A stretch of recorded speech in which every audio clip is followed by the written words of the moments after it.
Hello and welcome back to the MLB DFS slate breakdown for Tuesday, May 6th. We're back. We're going to be breaking it down. We got a nice slate to go over today, and we're going to dive straight into it. As always, we're going to go over yesterday's lineups, the perfect lineups, the winning lineups, then jump into today and go over the pitchers to consider and stacks. Before we do, I'm your host, Tyler Wiemann. Come join us at LineStar. $39.99 per month gets you access to all we do, the props, the DFS. You get it all. We also do have a free 7-day trial through the app stores, Android or iOS. Give us a try for free. Now, let's get into it. So, getting over to the perfect lineup on DraftKings. We got AJ Smith-Shawver went absolutely nuts, had 29, had a day, went 8 innings and 5 Ks. Nice for the young prospect there. Then Reagans went absolutely nuts with 11 strikeouts. Then, hitting-wise, we had 2-man Cardinals, 2-man Royals, and then some one-offs. Wilson Contreras, Torpedo Bat Wilson continues to come through. And then the winning lineup went to our Morah, who had Reagans. They had Smith-Shawver. They had a 5-man St. Louis stack, 2-man KC with a one-off of Carroll. So the old 5-2-1 comes through again. On to FanDuel. What do we got over here? We had Reagans. We had 2-man Royals, 2-man Dodgers, one-off of Agustin Ramirez, who just keeps coming through. This dude has been on absolute fire. Our Dinger Report had a home run for him. He did it again. That's definitely was a nice come up if you bet it. And then we had Yelich and Swanson, Barrio coming in there with the winning lineup going to Jimmer time. They had Ben Casp going for 30. He was the long relief guy, goes 4 innings, has 5 Ks, gets the win, and only gave up 1 earned run, so congrats to him. Then we had a 4-man Dodger stack, 2-man Royals with one-offs of KC and Brian Reynolds. Alec Burleson and Brian Reynolds. Now, let's get into today's slate as a whole and see what we can uncover here. Our highest owned pitcher for the day is Paul Skeens at 10K, 24% owned. I don't mind some Skeens in this spot. We know he's a solid pitcher, 2.53 FIP over his last 20, 30% K rate, or just a hair under, 3.75 FIP over his last 5. He has struggled a little bit over the last 5. Cubs got him. He did amazing versus the Dodgers. Got hit a little bit versus Cleveland here. But all in all, dude's been fantastic. He's averaging more when he's in away games. I don't mind going to some Paul Skeens at 10K. We do only have a 20% combined K rate, but I do think that's a little low because his K rate over the last 5 is only down to 23%, which is just not normal for him. I would expect this to should probably be more around 22-ish, maybe 23, but it's a fine spot for Skeens. Seth Lugo, 8,700 versus the White Sox. Versus the White Sox, so you obviously have to be a little bit interested in the spot. He's averaging less fantasy points at home, which is a bummer, but all in all, it is a great spot. He's 3.77 FIP over his last 20 starts, 20.6% K rate. So far over the last 5, he's at 22% K rate. StatCast data is meh. It's okay. He is allowing too many barreled balls, but all in all, I am absolutely fine with going to some Seth Lugo. It is just a phenomenal spot for him, and the last 2 outings that he's had have looked much, much better. I think he's finally kind of rounding into mid-season form here, and I'm fine with some Lugo at 8,700. I think it's a nice spot. Pablo Lopez, 9K, 20% owned.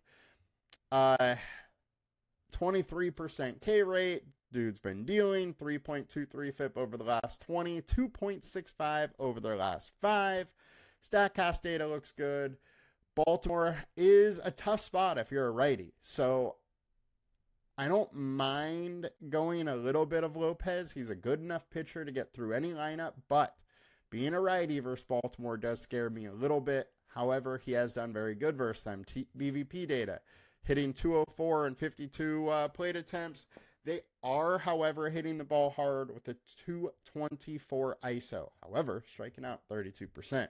There's definitely some upside here. I don't mind a little bit of Lopez. Also, don't want to go overboard here. Zach Wheeler, 9,700, 18% owned versus the Rays.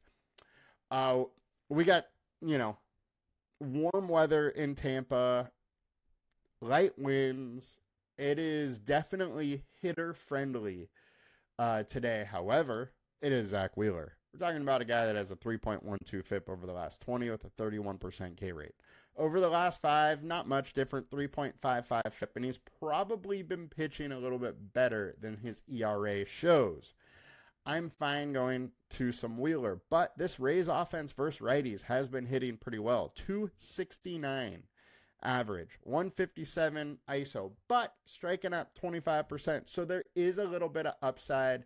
The BVP does favor Tampa Bay. However, I would absolutely be fine going with Wheeler in this spot. I'm not that worried about a 37 bat sample size. Combined K rate, 27.8% at 9,700. That's extremely interesting. I'm fine with going some Wheeler. Next, we got Chris Sale. 8,800. He's too cheap on DraftKings, and I'm shocked he's not higher owned. 2.39 FIP over the last 20. 3.63 over the last 5. The ERA is way higher than the FIP over the last 5. He's been pitching better than the results have shown, and we're talking about a guy with a 30% K rate. I am absolutely fine going to Sale. I think he's going under owned, and a 25% combined K rate at 8,800. Super interesting. Definitely worth having some. Mike King, 9,500 versus the Yankees. We got the old revenge narrative here. He has been worse when away, but hey, at least this is a ballpark he's very familiar with as he used to play in it. 2.82 FIP over the last 20, 2.72 over the last 5, 28.9% K rate over the last 20, 26 over the last 5. StatCast data is all right. He is allowing some fly balls, but hey, at least we have cool weathers, wind blowing in today. Yankees lineup, we know can definitely hit the ball well, but with how good King has been, I think you need to at least consider him in your lineups. We have a 7.5 game total. It's near pick'em. It's minus 115 for the Yankees, minus 105 for the Padres. I'm interested in King, especially if nobody's going to go there. The ceiling's just too high. Now, outside of those guys, I am interested in Matthew Liberatore at 8,200. He's been very good. 2.58 FIP over the last 20. 3.25 over the last, over the last 20. 2.58s over the last 5. Low 20s K rate. StatCast data is fine. Pittsburgh offense isn't that scary. He's done great versus Pittsburgh in the past. Almost 23% combined K rate. I don't mind going to some Liberatore. Now, I don't think we really need to get that wild with pitching on DraftKings today. There's 12 different games, and all of these guys that we started out with are kind of, medium priced. We don't need to get wild here with pitching today. These guys are going to spread out ownership enough that it's not that big of a deal if you get some chalky pitchers today. Now, it's never that big of a deal if you get chalky pitchers, but especially not today. Just as a couple more ideas, Justin Verlander, 7,500. Very tough spot versus the Cubs, but he's been pitching well. 3.84 FIP, just limited strikeout upside, and it's another pitcher-friendly weather in Chicago.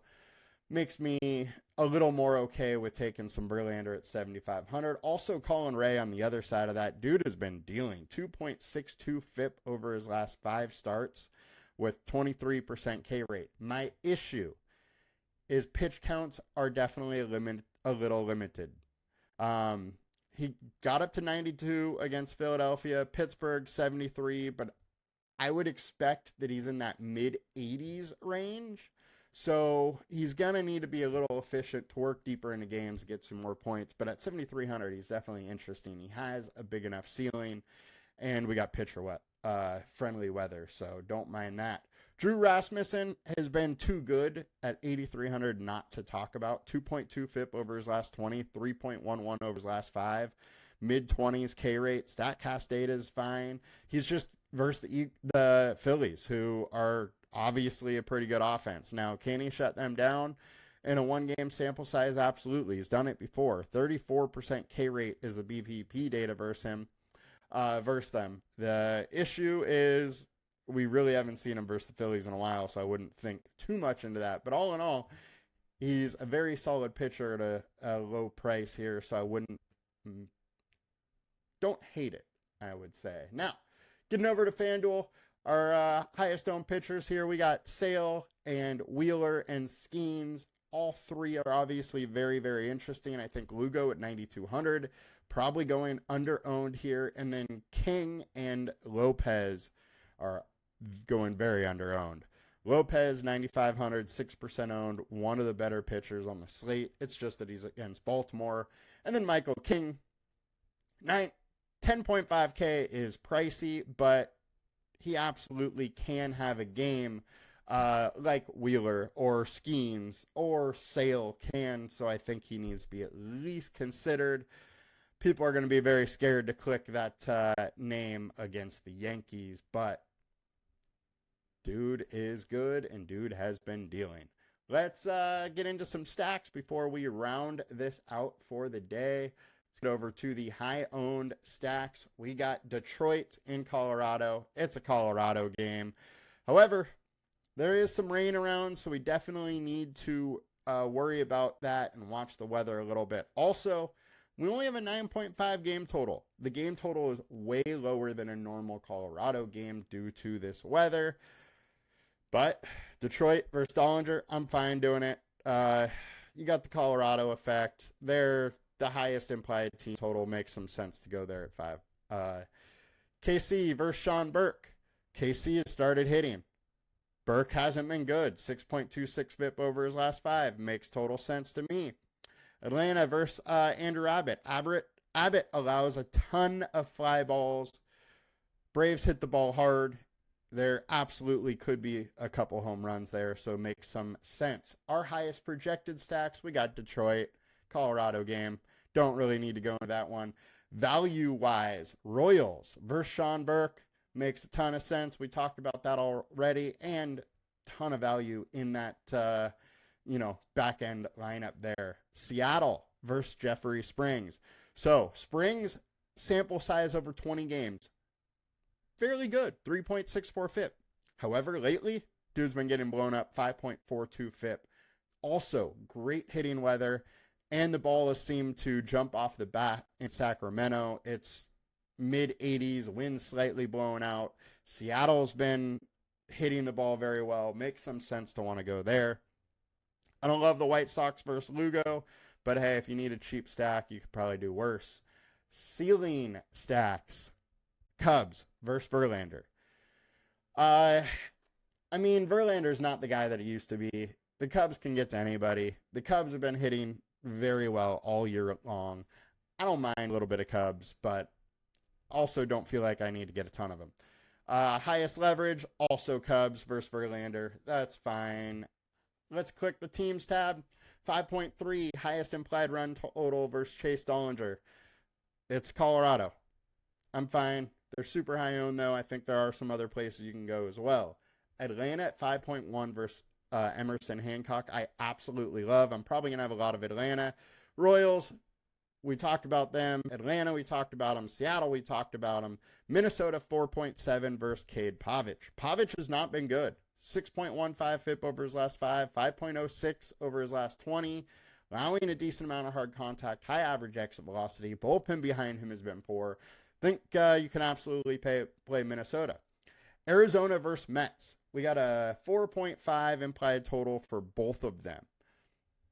I think both are interesting. The roof is going to be open in Arizona today, not closed. The ball travels a little bit better in that situation. Angels versus Toronto, not sure who's pitching yet. The bullpen's been meh. I don't mind a little Angels. Toronto versus Tyler Anderson. Anderson has been absolutely dealing lately. 2.2 ERA over his last 5. However, that's over a 4.78 FIP. I think there's some regression coming to him. The bullpen behind the Angels is terrible. This Toronto lineup can get a little wild, and they're in a park upgrade hitting in Angel Stadium today, so a little interested in Toronto. Colorado, Job has been pitching a little better than his FIP says, or the results have been a little better than the FIP shows, and it's in Colorado. First start there. No telling what can happen from a rookie in their first start in Colorado. After Colorado here, I think you got to consider Philadelphia a little bit just because of the hitting weather there. Houston versus Chad Patrick is interesting. A lot of hard contact. Bullpen hasn't been great. And then, I mean, don't really love going down the board here, but especially on a 12-game slate, I think there's plenty of other options to get different. We don't really need to go all the way down the board. If you want some leverage, there are some spots down there, but don't absolutely love it. That will do it for us today. 12-game slate, ton to go over, pretty interesting spots. Hope you guys have a good one. Let's make some money. Good luck. I'll talk to y'all later. Peace.